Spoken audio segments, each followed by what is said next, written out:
काय ग झाला काय स्वयंपाक? गुरुनाथचे आई वडील एअरपोर्टला पोहोचलेत मगाशी, येतील एवढ्यात. हो आत्ताच कुकर झालाय, फक्त आमटीला फोडणी घालायची राहिली आहे. अगो बाई, हा, आलेच हा, वाटतं. हा. उघडते मी दार. या या या नमस्कार. नमस्कार या या या या या बहिणी. पाणी घे ग. हो बसा. बस. हा. काय तुम्हाला वेळेत फ्लाईट मिळाली, बरं झालं. नाही, लाईट वेळेवरच मिळाली. पण कसं आहे नानासाहेब, हातून आता वेळ निघून चालली असं वाटायला लागलं.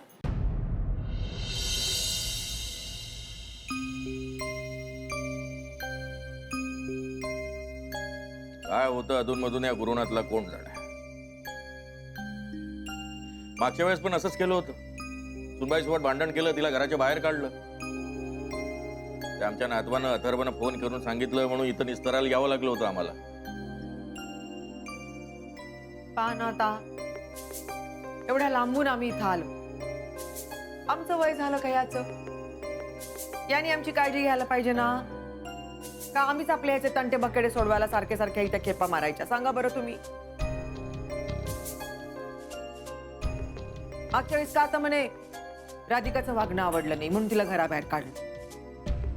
यावेळी का कारण देते कुणास ठाऊक. यावेळची गोष्ट थोडीशी वेगळी आहे.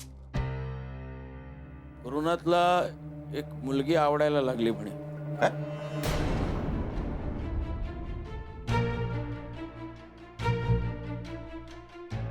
अहो आल्या आल्याच कशाला बोलताय? कळू देते ना, त्यांच्याही जीवाला घोर लागला असेल ना. आपला मुलगा असा का वागतोय, कशासाठी वागतोय, आणि हाच प्रॉब्लेम सॉल्व्ह करायला आलेत ना ते इकडे. प्रॉब्लेम काय कळायला नको त्यांना. सुभेदार साहेब, थोडंसं स्पष्ट सांगतो, गुरुनाथ आणि त्याच्या ऑफिसमधल्या मुलीमध्ये प्रेमसंबंध आहे. त्यामुळे आता त्याला राधिका नकोशी झाली.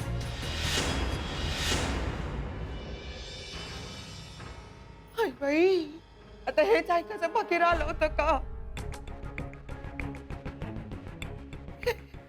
या पोट्ट्यानं बाहेर तोंड दाखवायला जागा ठेवली नाही.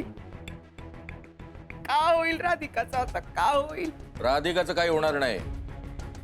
चूक आपल्या वाईतडाची आहे. नानासाहेब नाही संत्र्यासारखा सोलून काढलं ना त्याला, तर नाव लावणार नाही सुभेदार म्हणून मी. सुभेदार साहेब शांत व्हा तुम्ही. काय असं चिडून प्रकरण आणखीन चिघळे. कसं आहे, जो काही मार्ग काढायचा आहे तो शांतपणेच काढला पाहिजे ना. अहो पण नानासाहेब, समजूतदार माणसासोबत शांतपणानं वागावं. पण गुरुनाथ सारख्याला ना हीच भाषा कळते, हेटराची. नाही नाही सुभेदार साहेब, तुम्ही शांततेने विचार करा. म्हणजे या सगळ्या गोष्टीचा तुम्ही गुरुनाथच्या दृष्टीने नाही तर राधिकेच्या दृष्टीने विचार करायला पाहिजे. काय आता तिचा संसार तुटू नये म्हणूनच आपल्याला प्रयत्न करायला हवा ना. हो, खरं आहे तुमचं. खूप साधी सरळ आहे. काही कमी पडू दिलं नाही तिने गुरुनाथला. सगळी सरबराई केली. पण हा पोट्टा सारखा तिच्याशी फटकून वागे. पाहिलंय ना मी. पण तिनं बिचारीने सगळ्या चुका माफ केल्या त्याच्या. तीच चूक झाली तिची. सतत माफ करत राहायची त्याला. खरी चूक सुनबाईची. कधी कधी ती चांगुलपणा देखील घातक ठरतो. या नालायकाला आता दाखवतोच मी. नाही त्याचा आजच्यात माज काढला ना तर बघ म्हणावं. त्याला चांगलं आपलं घर संसार सोडून लफडे करत फिरतो इकडे तिकडे.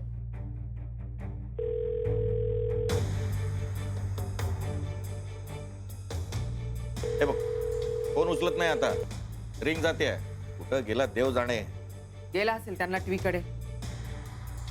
ऑफिसचीच आहे म्हणा ना, ऑफिसातच असेल. हो मलाही वाटतं तो ऑफिसमध्येच गेला असेल. ऑफिसचा नंबर आहे का आपल्याकडे? नाही नाही, ऑफिसचा नाही, पण आनंदचा आहे ना. आनंदला लावतो. अहो, त्याशी फटकून वागू नका बरं. त्याला माहित नसेल. अहो पण ऑफिसमध्येच काम करतो म्हणजे माहीतच असेल त्याला सुद्धा. तसं नाही, पण घरातल्या गोष्टी आहेत. बाहेर उगीच बरं नाही दिसत ना, तू थांब ना. म्हणून म्हटलं मी. सांभाळून बोला त्याशी पण तुम्ही. अरे गुरुचा बाबांचा फोन मला काय येतोय? बाप रे, त्यांना गुरु आणि शनाविषयी कळलं असेल का? कुणाला काही माहित नसेल बीत नसेल तर काही नको उगीच. हॅलो. आनंद, अरे मी बोलतो गुरुनाथचा बाबा. हो काका, केम छो? म्हणजे कसे आहात? नाही ते मरू देत. मी काय म्हणतो, गुरुनाथ आहे का तिथे? अरे त्याचा फोन लागत नाही. आम्ही आलो ना मुंबईला. बाप रे, काका अचानक मुंबईला आले? त्यांना कळलं की काय? अरे आनंद, ऐकू येतं का तुला? नाही, तो गुरुनाथ फोन उचलत नाही म्हणजे बहुतेक तो ड्रायव्हिंग करत असेल ना, म्हणून फोन उचलत नसेल. तो ऑफिसात आला नाही अजून, पोहोचेल थोड्या वेळात. काय पोट्ट अजून ऑफिसला पोहोचलं नाही? म्हणजे गेला असेल त्या सटवीकडेच. काका, पण काय झालं? नाही नाही, काय नाही रे. अरे तो फोन उचलत नव्हता म्हणून मी तुला लावलाय. हा, मी करतो थोड्या वेळाने. हो हो. ठेव. मला असं का वाटतं यांच्या बोलण्यावरून, यांना गुरु आणि शनाविषयी कळलं असेल. तर असं झालं तर खूप लोचा होणार यार. आता का करायचं? करायचं काय? आता सरळ त्याच्या ऑफिसमध्ये जायचं, त्याला जाब विचारायचा. मुंबईमध्ये हे सगळं करायला पाठवलं का त्याला? चल. भाऊजी, मी काय म्हणते, ऑफिसमध्ये जाऊन असं वाद झालेले बरे नाही दिसणार ना. भारतीचं म्हणणं पटतंय मला. म्हणजे कसं आहे, एकदम असा तडकाफडकी निर्णय घेणं बरोबर नाही. आणि आताच तुम्ही आला आहात प्रवासातून, थोडासा आराम करा, जेवण करा इथेच. संध्याकाळी गुरुनाथ आला की बोला मग त्याच्याशी, नाही का? स्वयंपाक तयारच आहे, पटकन जेवायला वाटते तुम्हाला. चला.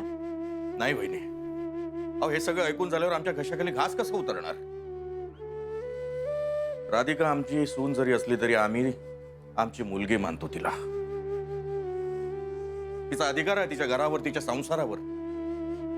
आणि गुरुनाथनं तिला घराच्या बाहेर काढावं, तिच्याच घरातून? नाही, मी या गोष्टीचा निकाल लावणार आणि कुठल्याही परिस्थितीत आमच्या सुनबाईचा अधिकार तिला मिळवून देणार.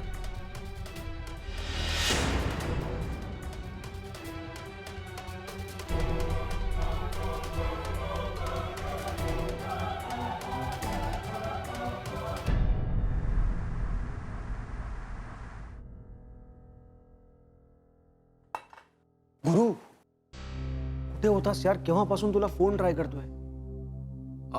अरे सायलेंटवर असेल का? काय झालं? काय झालं म्हणजे, मला फोन आला होता. गुरुनाथ,